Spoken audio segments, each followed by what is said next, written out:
ለክብር ዘበኛ ቅርብ ሰፈር ነበርና በቡድን የሚቀርቡትን ስራዎች የማየት እድል ነበረው። በአጥር እየሾለከ የእነ ጥላሁን ገሰሰን ስራ ይኮመኩማል። በአሁን መጠሪያው ብሔራዊ ቲያትር ጓደኞቹ በሬዲዮ የሰሙትን ማስታወቂያ ሊወዳደሩ ሲሄድ ነበር እሱ እንዳጃቢ ሆኖ ባልተዘጋጀበት ሁኔታ እንዲወዳደር እድሉን ያገኘው። አዜመ፣ ደነሰ። የጆሮ ፈተና ነበረው። በፒያኖ የሚሰጠውን ኖት በድምፁ በድጋሚ እንዲል ሲጠየቅ በትክክል የጆሮ ፈተናውን አለፈ። በተመዘገበበት የሙዚቃ ትምህርት ተሰጥኦም ስለነበረው ከሌሎች ተማሪዎች የተሻለ ብቃትን በማሳየት በፍጥነት ወደ ሌላ ክፍል ተዘዋወረ። እንደውም በተማሪዎች መሃል በነበረው ውድድር አሸናፊ ሆኖ የ20 ብር ሽልማት አገኘና ከጓደኞቹ ጋር ወር ሙሉ ተዝናንቶበታል። በጊዜው የነበረው የ20 ብር ዋጋ ከፍ ያለ ነበርና ነው። በሳክስፎን ሙዚቃ መሳሪያ ተጽዕኖ እጅግ ትልቅ የሆነው ሙዚቀኛ ጥላዬ ገብሬ ፍላጎቱ ጊታር መጫወት ቢሆንም በጊዜው ብሔራዊ ቲያትር የጊታር መሳሪያ ለመኖሩ ነው ሳክስፎን እንዲጫወት የሆነው። ይህም የህይወቱን ሌላ አቅጣጫ ያስቀየረ አጋጣሚ ነው። የጥላዬ ገብሬን ስራዎች ስንዘረዝር እንግዲህ እንኳንም ብሔራዊ ቲያትር ጊታር አልነበረው ያስብላል። ከዚህ ትምህርት በኋላ ከትምህርት ቤት ጓደኞቹ ጋር ሆነው በግል ባንድ የመመስረትና የመስራት እቅድ ይዘው ትምህርታቸውን እስኪጨርሱ መጠበቅ የነበረበት ወዳጆቹን ጠብቆ ቬነስ ክለብ ስራ ጀመሩ። ከዛም ዘ ኢኩዌተርስ ባንድ ብለን ስንጠቅስ ልንረሳቸው ከማንችለው ባንዶች አንዱና ዋነኛ የሆነው ዳህላክ ባንድ ቀጠለ። ስለ ባንዱ ጉዞ ጥቂት ጽሑፍን ከጠመንጃና ሙዚቃ መጽሐፍ ያገኘነውን ክፍል እናንሳና ስለ ጥላዬ ገብሬ ወጋችንን እንቀጥላለን። ገጽ 276 ዘ ኢኩዌተርስ ባንድ የቀድሞ የቀዳማዊ ኃይለ ሥላሴ ዳዊት ኦርኬስትራ አባላት የነበሩትና በኋላም ወደ ሀገር ፍቅር ቲያትር ተዘዋውረው ለጥቂት ጊዜያት ያገለገሉ ወጣቶች የመሰረቱት ባንድ ነው። ይህ ባንድ የመሐሙድ አህመድን ጊዜ ደጉ ነገር፣ ይቅር መመካትሽ፣ ማር ጠብ ይላል ካፍሽ፣ አይኖች የተራቡን ጨምሮ የሙሉቀን መለሰን ማሪና እረ እንዴት ነሽ ገዳውን ያጀበ ነው። ከጊዜያት በኋላ መጠሪያቸውን በምሽት ክበቡ ስም በማድረግ የቬነስ ባንድ አካል ሆነዋል። በዘ ኢኩዌተርስ ውስጥ የነበሩና ቬነስን የመሰረቱት አባላት ጥላዬ ገብሬ በሳክስፎን፣ ሽመልስ በየነ በትራምፔት፣ አበራ ፈይሳ በቤዝ ጊታር፣ ዳዊት ይፍሩ በኪቦርድና ተስፋዬ ኢዶ በከበሮ ናቸው። ቬነስ ባንድ በመድረክ ስራዎቹ ያበረከተው አስተዋጽኦ እንዳለ ሆኖ በርካታ ቅጂዎች ላይም ተሳትፎ አድርጓል። ይህ የሙዚቃ ቡድን በ1963 በዳዊት ይፍሩ አቀናባሪነት በፊሊፕስ አሳታሚነት የሙሉቀን መለሰን በሚስጥር ቅበሪኝ፣ አንታረቅም ወይ፣ እሽሩሩ በሉት እና ድንገተኛ ፍቅር የተሰኙ ሙዚቃዎችን ለገበያ አብቅቷል። ከጌታቸው ካሳ ጋር በመጣመርም ምን ይሆን ሚስጥሩና ፍቅርሽን እሻለው የተባሉትን ሙዚቃዎች ለአድማጭ አድርሷል።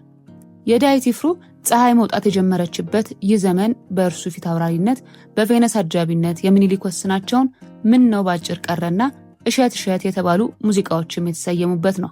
ቬነስ ባንድ በርካታ አባላት የነበሩትና በሁለት ቦታ ይሰራ የነበረ እንደመሆኑ መጠን በሀገሪቱ የሙዚቃ እንቅስቃሴ ውስጥ የጎላ አሻራውን ማኖሩ አልቀረም። በዚህም ከሙዚቃ ቡድኑ ጋር በቋሚነት ስማቸው የማይነሱ ግለሰቦችም ሳይቀር ሙዚቃቸውን ከባንዱ ጋር አሳትመዋል። መሐሙድ አህመድ ግርማ በየነ ያቀናበረለትን ያስደስታልና ናፍቆት ነው የጎዳኝ የተባሉ ዜማዎች በዚሁ ባንድ አጃቢነት ያቀረበ ሲሆን ታምራት ሞላም የምድር ጦር ኦርኬስትራ ተሾመ ሲሳይ ያቀናበረለትን እኔ እየወደድኳትና ብራምባር ሰበረሎ የተሰኙ ሙዚቃዎችን ለአድማጮች ጆሮ ደርሷል። ቬነስ ባንድ በንጽጽር ከሌሎች የተሻለ ዕድሜ ቆይታ የነበረው ቢሆንም ከ10 ዓመታት በላይ ግን ሊዘልቅ አልቻለም። በመሆኑም አብዛኞቹ የቡድን አባላት ወደ ጊዮን ሆቴል አምርተው የኋለኛውን ዳህላክ ባንድ መሰረቱ።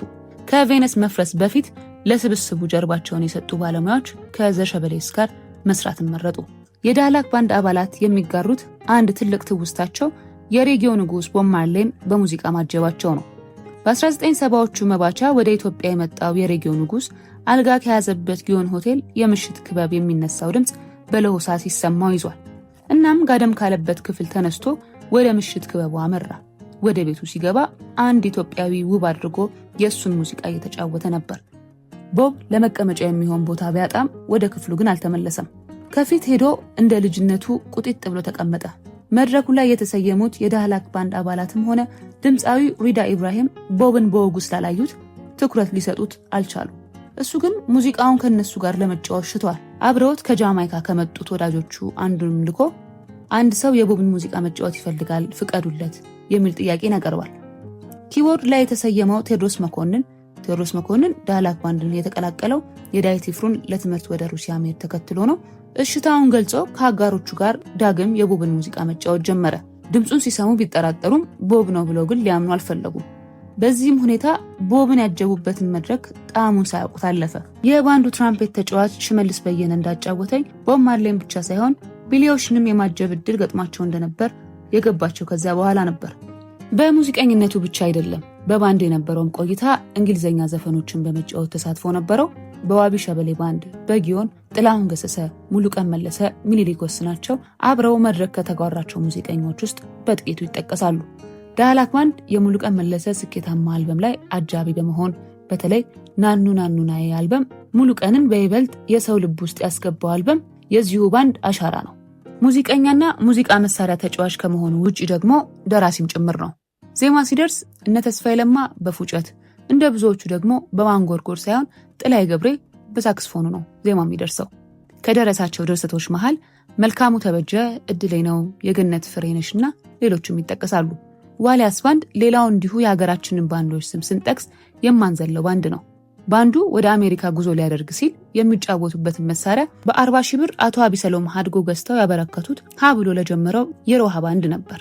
ሮሃ ከዳህላክ ዳዊት ይፍሩን፣ ከአይቤክስ ባንድ ደግሞ እነ ጆቫኒ ሪኮ፣ ሰላም ስዩም ሰላሚኖና ሌሎችም የባንድ አባላትን አሰባስቦ የጀመረበት በአቢሰሎም ምክንያት። በተጨማሪም ኩኩ ሰብስቤ እንድትቀላቀላቸው ቅድመ ሁኔታ ቀርቦ ሮሃ ረዥሙን ጉዞ ጀመረ።